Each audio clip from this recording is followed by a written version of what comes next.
This program is brought to you by San Miguel Corporation, your world made better.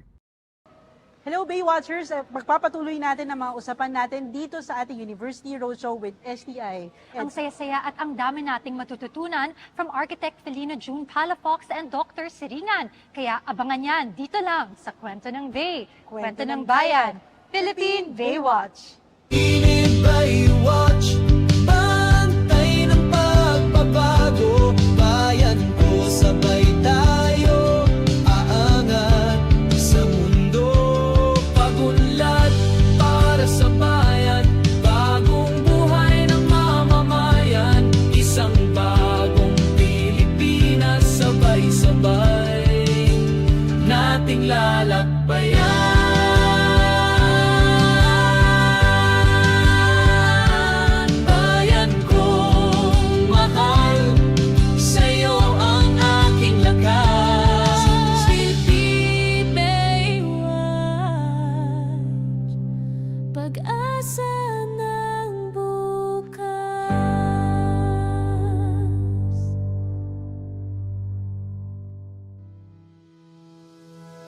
Now we would like to call on stage once again Urban Planner Architect Felina June Palafox to discuss reclaiming the future of the Philippines through reclamation.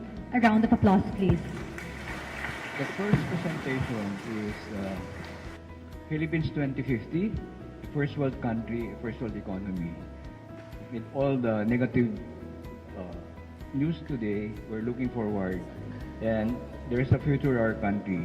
And we have the third or fifth longest coastline in the world, the Philippines. Yeah, the fifth longest coastline. Anyway, let's try.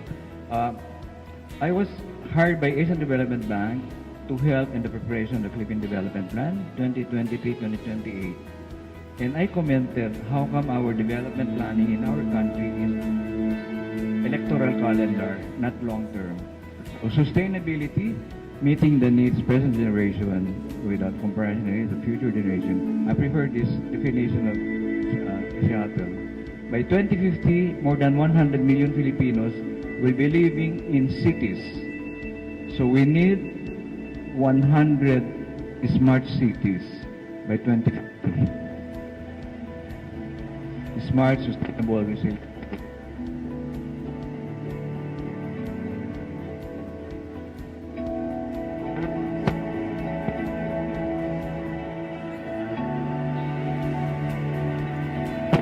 Economy of the world by 2050. Number 16, economy of the world by 2050.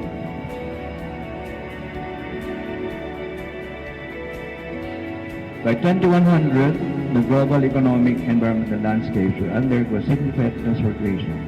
The Philippines can be number 12 economy of the world by 2100, with almost 11 billion population of the world, sea level rise, and so on. This is one of our projects in Lawag, 100% open space, because the grass, we put it on top of the intermodal transit terminal.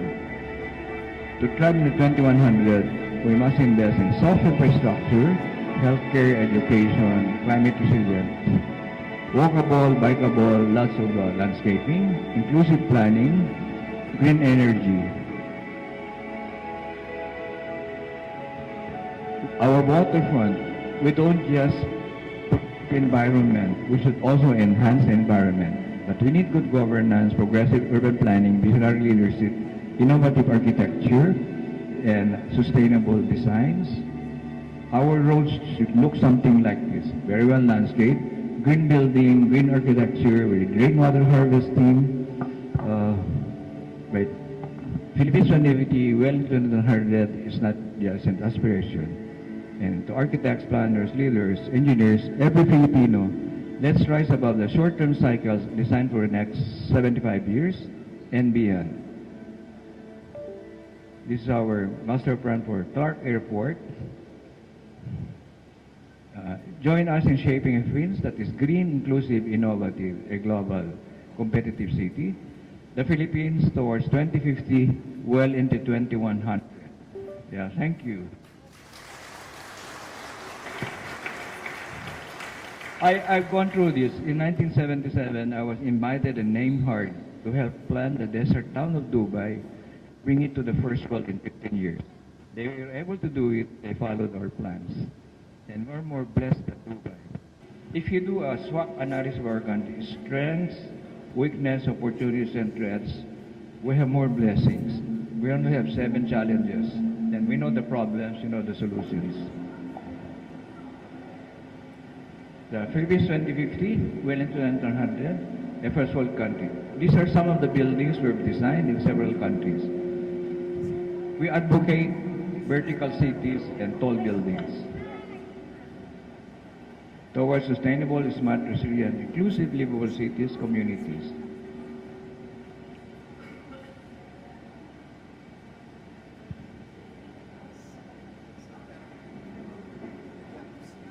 Yeah, 2006, I presented this in New York. We can interconnect all the 6 continents of the world by railways, bridges, and tunnels. In 2006, 2013, China proposed the Food Belt Initiative, connecting China to the rest of the world, but they excluded the Americas. Next slide. If you rotate the map of the world, our country is right in the middle. It's no wonder for more than 350 years, we're the Asia-Pacific hub of Spanish Europe, 50 years the Americans, 2 years the British, 4 years the Japanese. Every superpower country are interested in our beautiful islands. Next slide. And this is my dream since I was a student, interconnecting all our islands with railways, bridges, and so on. Now they're doing the Bataan-Cavite connection. I proposed that long time ago. And we can interconnect all the islands with infrastructure. And Metro Manila is about the size of Singapore.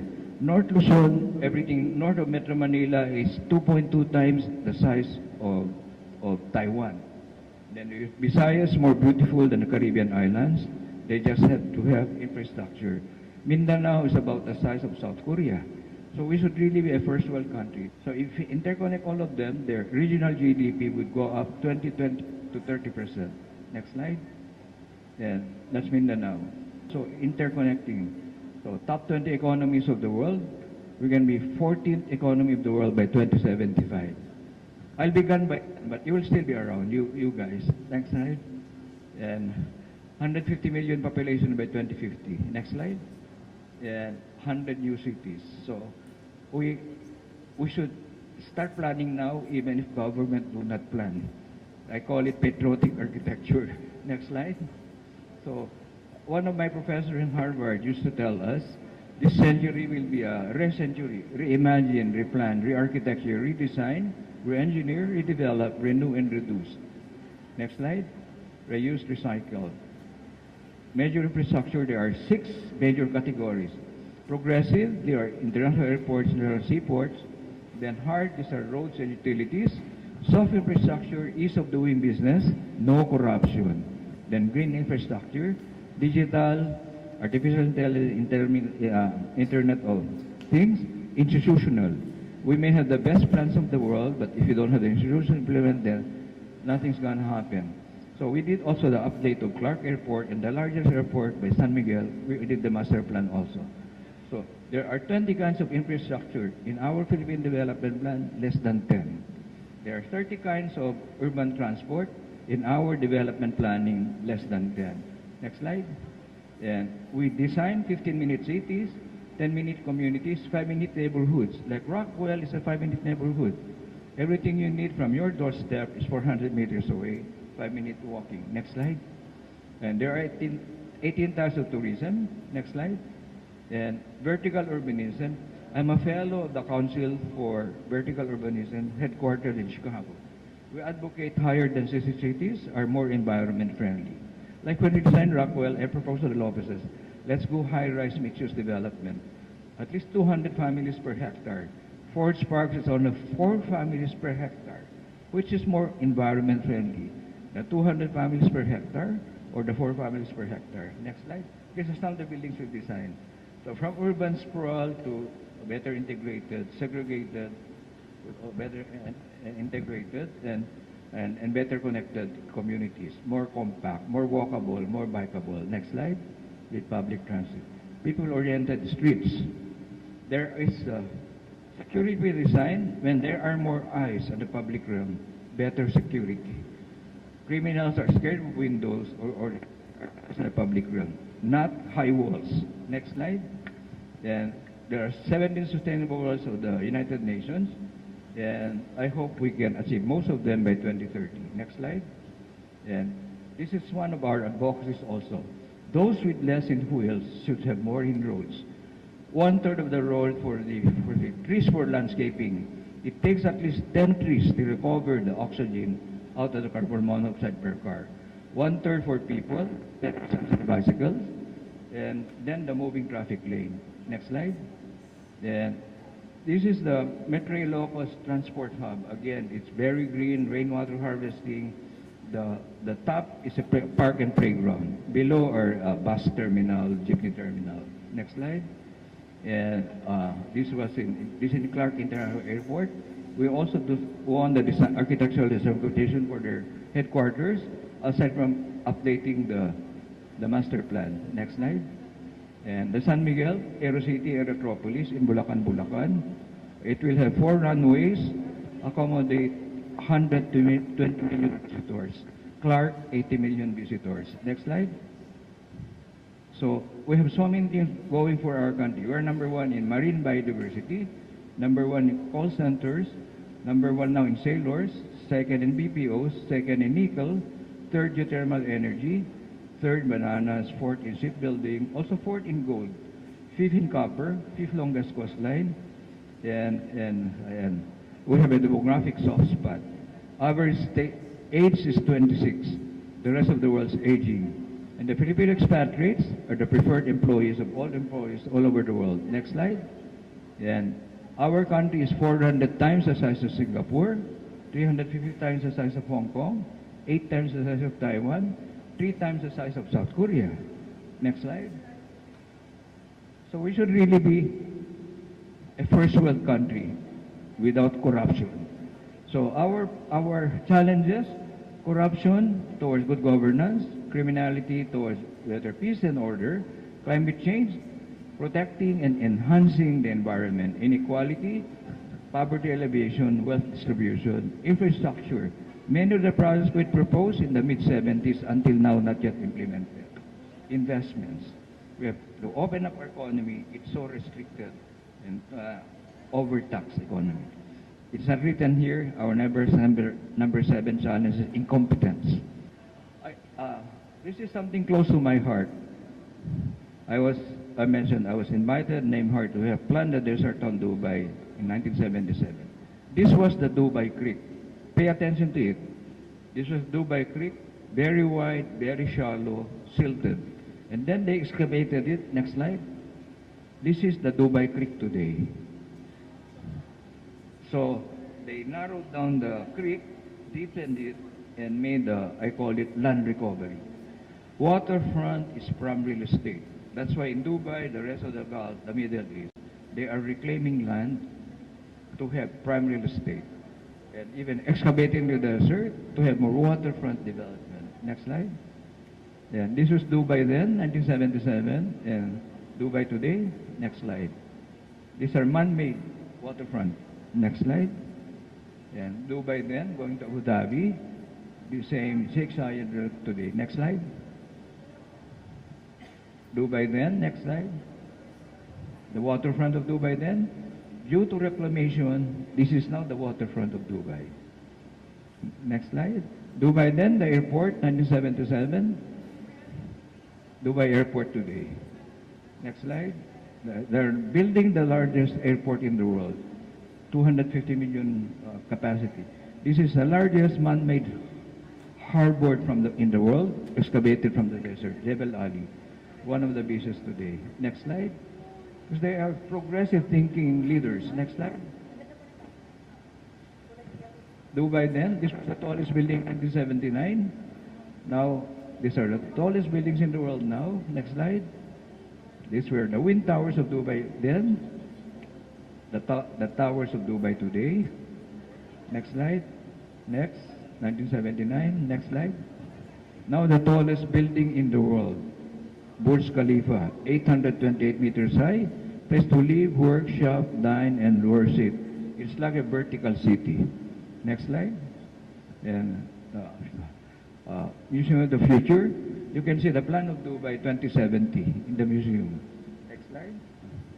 We don't have to reinvent the wheel. The Palm Islands of Dubai, all the natural waterfronts were sold out. So we have to reclaim, create a man-made Palm Islands to have more waterfront real estate. Well, this is reclamation. So Dubai 2040, next slide. Since I was a student, it inspired me very much. Daniel Burnham planned Manila 1905, Baguio 1909, and Chicago. This is what he said: make no little plans, they have no magic to stir men's blood. Make big plans and high in hope and work, remembering that a noble logical diagram, once recorded, will never die. But long after we're gone, will be a living thing, asserting itself with ever-growing insistence.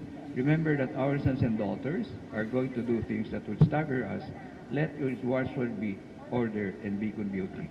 He was the one who planned the reclamation of Manila Bay, where the U.S. Embassy here, everything most west of Taft Avenue, is reclamation, proposed by Daniel Burnham in 1905. Then, from Churchill, never let a good crisis go to waste. We shape our buildings, thereafter they shape us. I paraphrase this: we shape environment ourselves. We've published 3 books, all sold out. This book, I got the Best Author Award. Towards Resilient Cities and Communities, I call them Architectural Albinism, Architecture of Humanity, Architecture of Faith, Architecture of the Poor, Architecture of Infrastructure and Transportation, Green Architecture, Democratic Architecture, Patriotic Architecture, Philanthropic Architecture. I wrote in my term paper in UP, 1973, development is not worthy of a name unless spread evenly like butter on a piece of bread. This is our perspective of how Pasig River should look like. I call them postcards from the future. And we have plans around Laguna Lake front, Pasig River front, and Manila Bay front. Next slide. So I think we would like to live in environment-friendly, master-planned, well-designed green buildings, sustainable communities and cities that are smart, resilient, livable, connected, accessible, walkable and bikeable, safer, healthier, hopefully happier, better lighted, more convenient, cleaner, with mixed income, cross-generational, mixed-use developments, integrating places to live, workshop and dine, learn and worship, with healthcare wellness centers, with recreation and leisure, with some 24-hour cycle activity center. And everything you do at Palafox is pro Deo, patria et terra, for God, country, and planet Earth. Thank you very much. STIers, of course, we can mix well with anyone. We're STIers. Of course, hindi lang kami sa social media pala share, pati na rin in real life. We're STIers. Siyempre, mga ginagawa ko, laging viral. Uy, paki-remove naman ang virus sa PC ko. Yung akin din! Yung akin din! Sige na! We're STIers. Of course, sweet kami. Titikman. We're STIers. Of course, I'm stress-free. Dahil ayok sa excess baggage. We're STIers. Of course, I'm always updated. Marites, anong latest? Sa showbiz news, susunod. We're STIers. Of course, we love what we do. We're STIers. Of course, lagi kami animated. Sa 2-3. We're STIers. Of course, hindi man kami. We're STIers. Of course, we perform. Ang mga kliyente ko ay parang mga ex ko. Tinimbang ko, ngunit kulang. We're STIers. Of course, we are very observant. Ikaw! Ikaw ang suspect na kumain ng tsokolate ko. Lagot. We're STIers. Of course, we're reliable. Pwede nyo akong... We're STIers. Of course, we're a powerful force. Kahit anong horse! Choose STI. This program is brought to you by San Miguel Corporation, your world made better.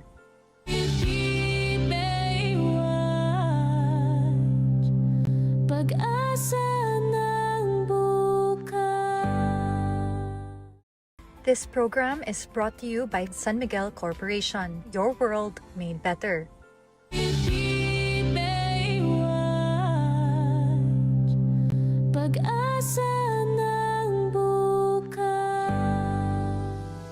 Today our discussion will revolve around the state Philippine base and coastlines, and of course we will get down to the facts and fiction of reclamation. We will be discussing the challenges, but the greater opportunity that reclamation brings here in the Philippines. Are you excited? And because, of course, here in STI, we are with students. This is an academe. We will give the floor to the students. I have one question for Ms. Dr. Saringan about what kind of environmental monitoring system are used before, during, and after reclamation. During the reclamation, ang isa sa binabantayan bale ay the spread of fine material, kung yun bang component na pino in the material that is being used for the filling, if it's moving far away from the reclamation site. So may requirement ang PRA sa mga developers, no, sa mga contractors, dapat mayroong tinatawag na silt curtain. So if you put something here, it's unavoidable to have sediments, no, mga fine material that gets suspended in the water column, and then they can be entrained by the current. So kailangan meron silang pangharang. So isa yon sa minomonitor. Pangalawa na minomonitor nila ay the noise level. Ito bang operations ay masyadong maingay? Yun bang mga ginagamit na equipment ay hindi maintained, no? Na naririnig maski na malayo. Tinitingnan yung air quality, tinitingnan ang water quality, no? So yun yung sa monitoring aspect during. After na ma-reclaim, tinitingnan bale based on the environmental impact na studies, ano ba yung mga predicted na pwedeng mga mangyari kapag nagawa na yung project. So definitely, isa yon sa mga minomonitor. So ano ang halimbawa? No? Sinasabi natin na may impact ang reclamation sa flooding. So dapat, no, meron talaga tayong pang-monitor doon sa mga ilog at gayon din nandun sa mismong reclaimed sites. And perhaps I should mention that nowadays, nire-require ang proponents na magkaroon ng tinatawag na hydrodynamic modeling. Ano yon? Bali, may paggalaw ang tubig sa dagat at kayang i-simulate yon, no, with the proper information about the seabed, proper information about the wind forcing and other things. Papatakbuhin yung simulation at masasabi nun bale kung aling bahagi ng reclaimed site yung pwedeng tumaas ang tubig, pwedeng malakas ang hampas ng alon. Kino-consider yun ngayon sa pag-design, yung final design ng reclaimed site. At pagtapos na yung project, kailangan din silang mamonitor. Ang isang parameter na minomonitor ng physical oceanographers ay yung tinatawag na residence time. Gaano katagal mananatili sa isang lugar yung isang particle ng tubig? The longer the residence time, the lower the water quality. So talagang magmo-monitor dapat ng water quality after a project. Para naman malaman din natin ano yung mga dapat na gawin at matrace back bakit saan ba nanggagaling yung pwedeng nagko-contribute. In addition to the water movement, meron pa bang ibang sources na kailangan ding ma-monitor at makontrol? Thank you so much, Doctor. So you heard it first. And the role of the PRA is to see to it that those are being implemented. Kaya lang, as I've mentioned earlier, madaming pasaway sa Pilipinas. So ngayon, ang trabaho ng PRA ay i-check sila. So we have a next question. This question po is for Architect Palafox po. How can smart city technologies be integrated into reclaimed developments? Very good question. We just completed a course at AIN Palafox co-branded postgraduate course on smart cities, which include smart buildings, smart communities, smart governance, etc. So it's not just the technology of smart technology. Use the technology to come out with smart planning, smart engineering, smart architecture, smart implementation. And the way we do it sa Palafox, we strike a good balance between social equity, people first, job creation, poverty alleviation. Then we can talk about the environment, the planet Earth. Then we can talk about prosperity, profit, economic goals, without forgetting culture, history, and heritage, and interfaith spirituality. In the mid-70s, I was team leader for the World Bank-funded Metro Plan Manila. And we were asked to comment on the proposed reclamation in Manila Bay, 3,300 hectares. And our comment was no further reclamation until a comprehensive study is carried out. But in 1975, Ayala Avenue was 30,000 per square meter. Now Ayala Avenue is 2 million per square meter. Reclaimed land, I think Henry C. bought it at 2,000 per square meter. How much is mall of Asia now? 500,000 per square meter. And how many jobs are created there? Even without reclamation, walang U.S. Embassy, walang Cultural Center of the Philippines. Yeah. So we should strike planning is balance. Ladies and gentlemen, you heard it from the key stakeholders when it comes to the sector and industry of reclamation here in the Philippines. You have architect and world-renowned June Palafox, Felina June Palafox, and of course, Dr. Director Siringan here with us today. Ako, state your name, ay taimtim na nanunumpa na pangangalagaan, igagalang at ipagtatanggol ang ating mga baybayin at karagatan. Isusulong ko ang kaalaman, disiplina, malasakit sa kalikasan. Makikisa ako sa mga programang magtataguyod ng malinis, ligtas at masaganang dalampasigan. Magiging halimbawa ako ng responsableng pagkilos para sa susunod na henerasyon, para sa bayan, para sa kalikasan at para sa kinabukasan. Ako ay isang Bay Warrior. Thank you, everyone.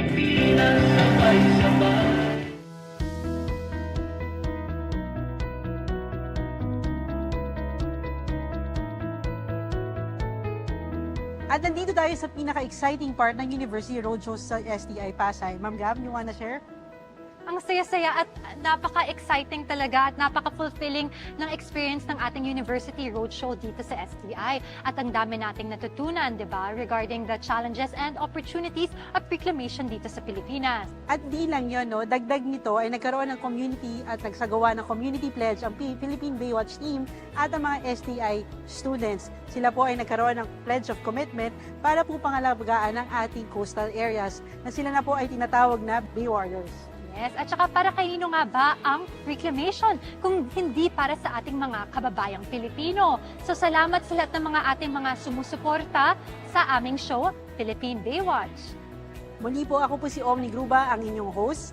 At ako naman po ang inyong host advocate, Gabriel Lopez, and we're here today for our University Roadshow and STI. Dito lang sa Kwento ng Bay, Kwento ng Bayan, Philippine Baywatch. nating lalakbayan.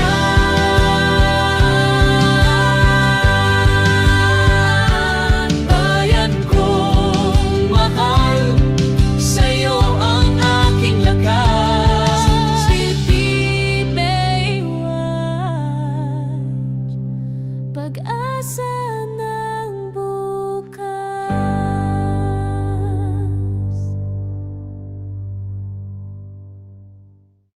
This program